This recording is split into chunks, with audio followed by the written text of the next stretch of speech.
प्रणाम। ओम नमः शिवाय। आज का जो टॉपिक है हमारा वो गंडमूल नक्षत्र। आज मैं आपको बताने वाली हूँ जब भी कोई जातक गंडमूल नक्षत्र में होता है तो उसे हम कैसे देख सकते हैं, या आप जब ज्योतिष बन रहे हैं तो आपको ये चीज़ पता होनी चाहिए ये नक्षत्र इस गंडमूल में आते हैं, और इस तरीके से हम उन नक्षत्रों को देखकर बता सकते हैं कि ये जातक गंडमूल नक्षत्र में हुआ है। जानने से पहले एक चीज़ मैं आपको बताना चाहूँगी, हर नक्षत्र के 4 चरण या पद होते हैं और उनको 4 चरणों में विभाजित किया जाता है। अब यहाँ पे ऐसा नहीं है जब भी कोई जातक गंडमूल नक्षत्र में हो तो वो हमेशा ही अनिष्टकारी होगा।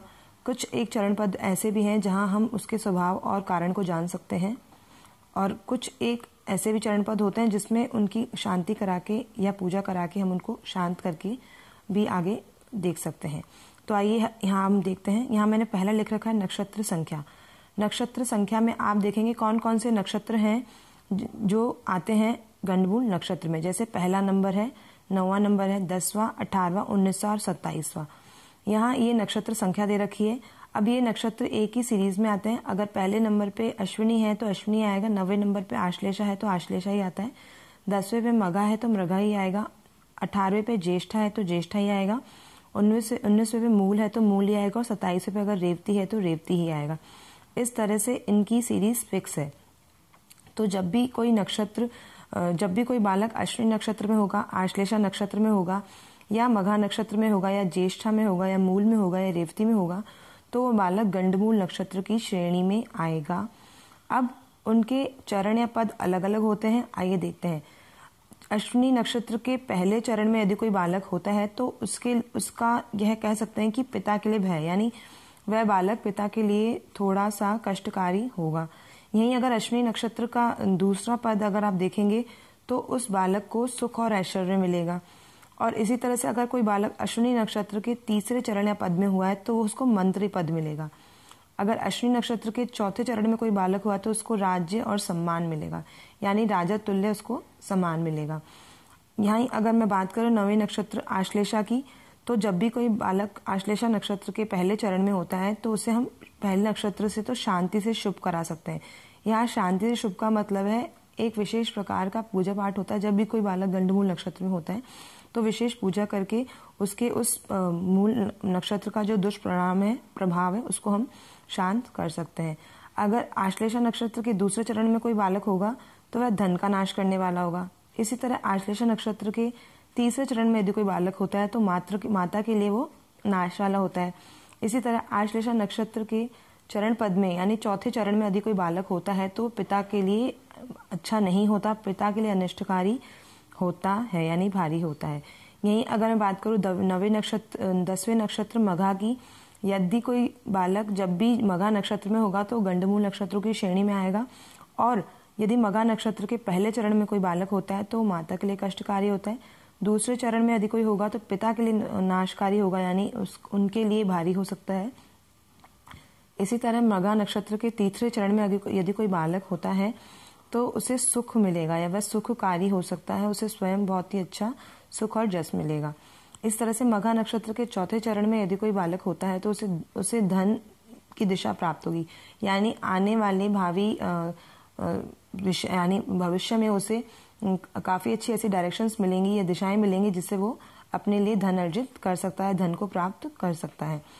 आगे हम बढ़ते हैं। 18वां नक्षत्र। नक्षत्र संख्या 18 होती है ज्येष्ठा, जो भी गंडमूल नक्षत्र में आती है। अब अगर ज्येष्ठा नक्षत्र के पहले चरण या पद में कोई बालक होता है तो बड़े भाई के लिए अच्छा नहीं होता, बड़े भाई के लिए वो भारी होता है।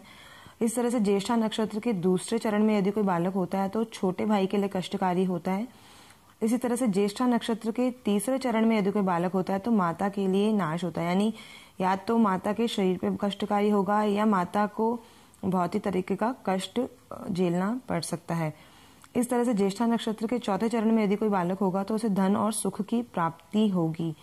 अब यहाँ नक्षत्रों के विभाजन से आप देख सकते हैं हर चरण का अलग अलग एक महत्व है। आप सिर्फ ये नहीं कह सकते ज्येष्ठा नक्षत्र में यदि कोई बालक हुआ है तो वो अनिष्टकारी होगा। वो कौन से चरण या पद में हो रहा है आपका यह देखना बहुत ज्यादा महत्वपूर्ण है। जब भी आपको ये पता होगा तो आप आराम से उस जातक के बारे में बता सकते हैं या उसकी शांति करवा सकते हैं। इस तरह से 19वां नक्षत्र मूल नक्षत्र होता है, जो भी गंडमूल नक्षत्र की श्रेणी में आता है। अगर पहले पद में कोई बालक होता है मूल नक्षत्र के तो पिता के लिए नाशकारी होता है। दूसरे चरण में यदि कोई बालक हुआ तो माता के लिए नाशकारी होगा। इस तरह मूल नक्षत्र के तृतीय चरण में यदि कोई बालक होता है तो वह धन का नाश करेगा, यानी उसके पास पैतृक धन होगा या स्वयं का धन होगा तो वह उसका नाश करने वाला होगा, संपत्ति बचाने वाला नहीं होगा। इसी तरह अगर मूल नक्षत्र के चौथे चरण में यदि कोई बालक होता है या जातिका होती है, जो भी होता है, उसको हम शांति से यानी विशेष प्रकार के पूजा पाठ और स्थानों से हम उसे शांति से शुभ करा सकते हैं। इस तरह 27वां नक्षत्र मूल नक्षत्र है, वह भी रेवती, वह भी गंडमूल नक्षत्र की श्रेणी में आता है। जब भी रेवती के पहले पद या चरण में बालक होगा तो वह राज सम्मान के कार्यकारी होगा, यानी कि उसे राजा के समान अच्छा रिस्पेक्ट और प्रॉस्पेरिटी और बहुत ज्यादा सम्मान मिलेगा। अगर रेवती नक्षत्र के दूसरे चरण में यदि कोई बालक होता है तो उसे मंत्रित्व की प्राप्ति होती है, यानी राजा से नीचे, यानी वो हमेशा राजा या सरकारी कार्यों के आसपास रहेगा या उसे बहुत ही अच्छा मतलब एक लीडरशिप या मंत्रित्व की प्राप्ति होगी। इस तरह रेवती नक्षत्र के अगर तीसरे चरण में यदि कोई बालक होता है तो वह धन सुख प्राप्त करता है। और इसी तरह रेवती नक्षत्र के यदि चौथे चरण में कोई बालक होता है तो उसे अनेक प्रकार के कष्ट भोगने पड़ते हैं या अनेक तरह की उससे परेशानियां देखनी पड़ती है। यह विषय था आज का गंडमूल नक्षत्रों के बारे में। जब भी आप किसी जातक की कुंडली बनाते हैं तो अगर उसके सामने उसका नक्षत्र है तो आप उसे आराम से बता सकते हैं कि जातक का नक्षत्र कौन सा है, कौन से चरण या पद में हुआ और किस तरीके का होगा। तो ये एक छोटी सी इन्फॉर्मेशन थी लेकिन बहुत ही महत्वपूर्ण है। गंडमूल नक्षत्र इन्हीं 6 नक्षत्रों में होते हैं और इनके अलग अलग चरण और पद होते हैं जिनमें क्या क्या होता है आज मैंने आपको बताया। तब तक के लिए प्रणाम। ओम नमः शिवाय।